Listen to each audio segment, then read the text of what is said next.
नमस्कार दोस्तों, इस कथा में भगवान विष्णु के दर्शन करने वाली संध्या का तपस्या और भक्ति से प्राप्त वरदानों का वर्णन किया गया है। यह कथा हिंदू धर्म में भक्ति और तपस्या के महत्व को बताती है, जिससे भक्त भगवान के प्रति प्रेम और समर्पण की भावना से युक्त होता है। दोस्तों, देवी संध्या के कारण ही समस्त पुरुष जाति को मिला या शराप लिए, इस प्राचीन कथा के माध्यम से जानते हैं देवी संध्या ने पुरुष जाति को श्राप क्यों दिया था। दोस्तों, एक समय की बात है, देवर्षि नारद भगवान शिव के दर्शन करने के उद्देश्य से कैलाश पर्वत पर जाते हैं। देवर्षि को देखकर भगवान शिव प्रसन्न होते हैं और कहते हैं नारद, आज किस कारण से कैलाश पर तुम्हारा आगमन हुआ है? अवश्य कि प्रभु ने कोई लीला रची है जिसे भाग्य बनाकर तुम यहाँ पर आए हो। नारद जी कहते हैं, हे भोलेनाथ, आप तो संसार के अण में वास करते हैं, भला आपसे कोई बात कैसे छिपी रह सकती है? हे प्रभु, मन में आपके दर्शन करने की इच्छा हुई तो चला गया। आज मेरे मन में एक शंका निर्माण हो गई है, उसी का समाधान करने के उद्देश्य से आपके पास आया हो, कृपया मेरी शंका का समाधान कीजिए। भगवान शिव कहते हैं, हे नारद, तुम्हारे मन में जो भी शंका हो न संकोच होकर पूछ लो, तुम्हारी हर शंका का समाधान किया जाएगा। आथ तुम्हारी जो भी शंका हो पूछ लो। देवर से कहते हैं, हे दीनानाथ, आप परम दयालु और कृपालु हैं, अपने सभी भक्तों पर समान कृपा दृष्टि बनाए रखते हैं। भक्त के मन में क्या चल रहा है आप स्वयं ही जान लेते हैं और उसकी इच्छा को पूर्ण करते हैं। मेरे मन में जो शंका है उसे भी आप भली भांति जानते हैं। भगवान शिव कहते हैं, नारायण, तुम्हारे मन में जो प्रश्न उठ रहा है उसे मैं अवश्य जानता हूँ, इसीलिए अब पूछने में संकोच न करो। देवर से कहते हैं, हे प्रभु, आज मैं आपके पास यह जानने के लिए आया हूँ, देवी संध्या कौन थी और उन्होंने समस्त पुरुष जाति को कौन सा श्राप दिया था। आज मैं आपके पास देवी संध्या का महत्व सुनने के लिए ही आया हूँ। भगवान शिव कहते हैं, हे नारद, आज तुमने उत्तम प्रश्न किया है, इसमें समस्त मानव जाति का कल्याण छिपा हुआ है।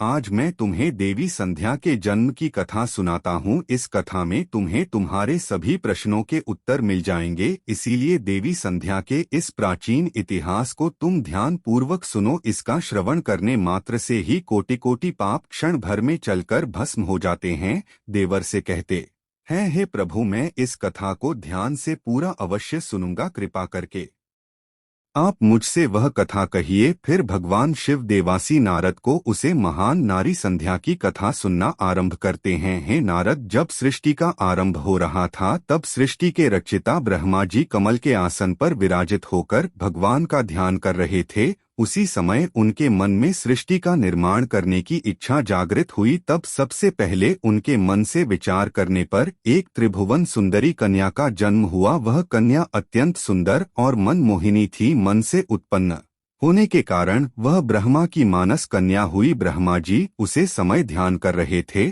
और ध्यान करते समय वह कन्या उत्पन्न हुई, इसीलिए उसका नाम संध्या हुआ। जब ब्रह्मा जी ने उसे अत्यंत सुंदर स्त्री की ओर देखा तो कुछ क्षणों के लिए ब्रह्मा जी का मन विचलित हो गया। उसका मनमोहन रूप देखकर ब्रह्मा जी मोहित हो गए और उनके मन में कम भाव जागृत हुआ। ब्रह्मा जी की ऐसी कुपित दृष्टि पड़ते ही उसे देवी का तेज नष्ट हो गया, जिससे वह देवी संध्या बहुत दुखी हो गई और उसे स्थान को छोड़कर चली गई है। नारद, ब्रह्मा जी के मन में किसी भी प्रकार का विकार उत्पन्न नहीं हो सकता, किंतु प्रभु की लीला तो देखी। उन्होंने अपनी लीला दिखाने के लिए ब्रह्मा जी के मन में विकार डाल दिया। इस विकार के कारण ब्रह्मा जी के मन में कुछ क्षणों के लिए काम का भाव उत्पन्न हो गया। प्रभु की ऐसी लीला रचना के पीछे समस्त मानव जाति का कल्याण छिपा हुआ था, इसीलिए अब तुम प्रभु की इस विचित्र लीला को ध्यान से सुनो। ब्रह्मा जी के ऐसे व्यवहार से देवी संध्या अत्यंत दुखी होकर चंद्रभागा पर्वत पर ध्यान करने के लिए चली गई। वहां जाकर उसके मन में इस बात की चिंता सताने लगी कि मैं तपस्या किसकी करूं कि भगवान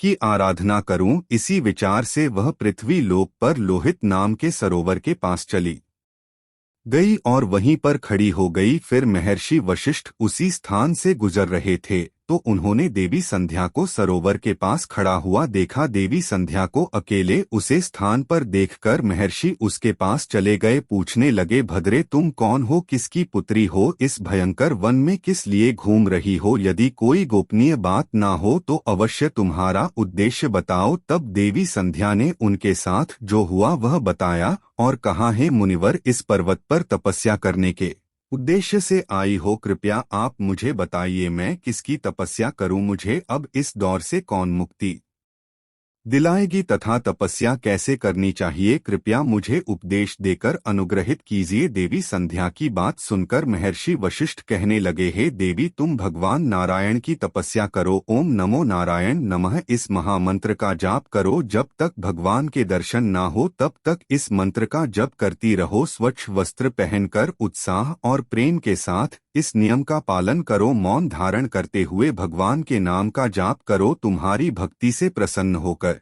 भगवान विष्णु तुम्हें अवश्य दर्शन देंगे। इस प्रकार से महर्षि वशिष्ठ देवी संध्या को उपदेश देकर वहां से चले गए। देवी संध्या को अब तपस्या का मार्ग मिल गया। उसके हर्ष की सीमा न रही और वह बड़े आनंद के साथ श्री हरि की तपस्या में लग गई। वह महर्षि के बताए हुए नियमों का पालन सावधानी से करने लगी। इस प्रकार सभी नियमों का पालन करते हुए देवी संध्या ने 4 युगों तक अपनी तपस्या चालू रखी। उसका व्रत तपस्या भगवान के प्रति श्रद्धा को देखकर सभी देवताओं को बड़ा आश्चर्य हुआ। भगवान विष्णु भी देवी संध्या की तपस्या से अत्यंत प्रसन्न हुए और फिर वह मनोहर चतुर्भुज रूप धारण करके उसके सामने प्रकट हुए और देवी संध्या से कहने लगे, हे देवी उठ जाओ, मैं तुम्हारी भक्ति से अत्यंत प्रसन्न हूँ। भगवान विष्णु की मनोहर छवि देखकर देवी संध्या शीघ्रता से खड़ी हो गई। भगवान का वह रूप सैकड़ों सूर्य के समान तेजवान दिखाई पड़ रहा था। भगवान के ऐसे रूप को देखकर देवी संध्या स्तब्ध हो गई। उसे समझ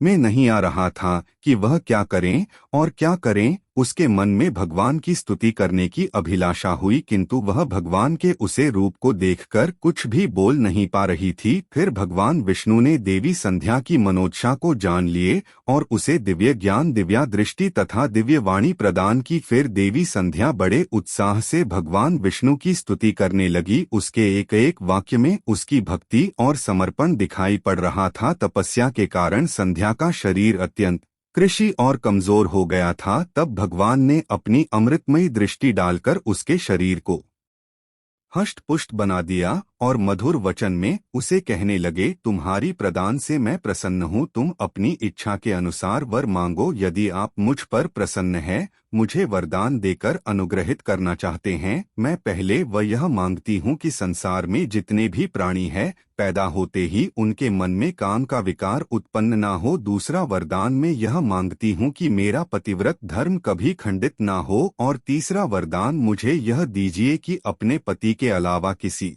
अन्य पुरुष के प्रति मेरे मन में आसक्ति ना हो। जो भी पुरुष मेरी और कम भाव से देखे वह पुरुष नपुंसक हो जाए। फिर भगवान विष्णु ने वरदान देते हुए कहा है, कल्याणी, आज तुमने संसार के कल्याण के लिए उत्तम वर मांगा है, इसीलिए आज से ही पैदा होने के बाद किसी भी प्राणी में कामवासना का भाव नहीं होगा। मनुष्य की शरीर की 4 अवस्थाएं होगी, बाल्य, कौमार्य, यौवन और जरा। मनुष्य को कौमार्य अवस्था के अंत में ही कम भाव का उदय होगा। तुम्हारी इस तपस्या से आज मैंने यह मर्यादा स्थित कर दी है, संसार में कोई भी प्राणी पैदा होते ही काम भावना से युक्त नहीं होगा। तुम्हारे सतीत्व की प्रशंसा तीनों लोकों में होगी और तुम्हारे पति के अलावा जो भी पुरुष तुम्हें काम की दृष्टि से देखेगा वह तुरंत ही नपुंसक हो जाएगा। तुम्हारे पति बड़े भाग्यवान, तपस्वी, सुंदर तथा तुम्हारे साथ साथ कल्पों तक जीवित रहने वाले होंगे ही। देवी, तुमने जो जो बार मांगे हैं मैंने वह प्रदान किए हैं।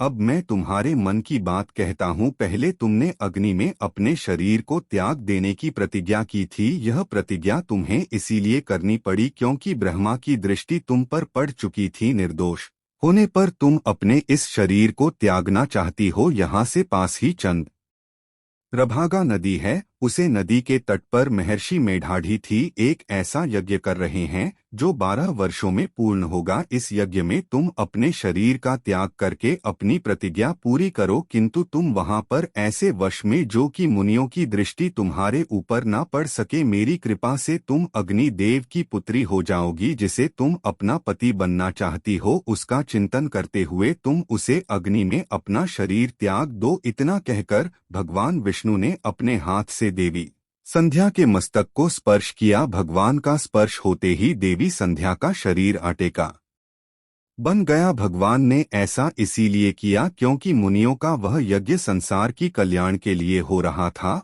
और उसे अग्नि में मांस ना गिरे और अग्नि देव मांस भोजी ना बन जाए। तदनंतर देवी संध्या अदृश्य होकर उसे यज्ञ के स्थान पर गई। उसे समय उसके मन में एक ही भावना थी। उसने पृथ्वी पर आते ही सबसे पहले महर्षि वशिष्ठ जी के दर्शन किए थे, इसीलिए उसने अपने मन में महर्षि वशिष्ठ जी को ही अपना पति मान लिया और उन्हें का चिंतन करते हुए उन्होंने यज्ञ की अग्नि में अपने शरीर को त्याग दिया। फिर भगवान की आज्ञा से अग्नि देव संध्या के शरीर को सूर्य मंडल पर लेकर गए। फिर सूर्य देव ने संध्या के शरीर के 2 भाग करके देवताओं और पितरों को प्रसन्न करने के लिए अपने रथ पर स्थापित कर दिया। उसके शरीर का ऊपरी भाग प्रातः काल हुआ और शेष भाग संध्या काल हुआ। देवी संध्या के कारण ही सुबह सूर्योदय के समय को प्रातः संध्या कहा जाता है और सूर्यास्त के समय को संध्या काल कहा जाता है। इस प्रकार से देवी संध्या जो त्याग की मूर्ति थी, उन्होंने अग्नि में प्रवेश करके अपने जीवन को समाप्त कर दिया।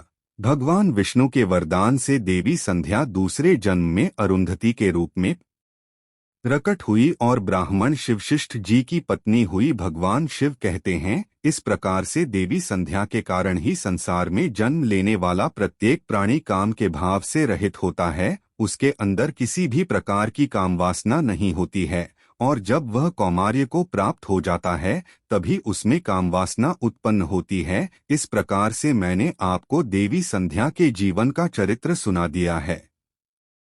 अपने देवी संध्या के चरित्र को सुनाकर मुझ पर बड़ा उपकार किया है। देवी संध्या की कथा सुनकर मैं धन्य हुआ। आपका कोटि कोटि धन्यवाद हे प्रभु। अब मैं इस कथा का तीनों लोकों में प्रचार करूंगा। तो दोस्तों, इस प्रकार से भगवान शिव ने देवर्षि को देवी संध्या की कथा सुनाई है।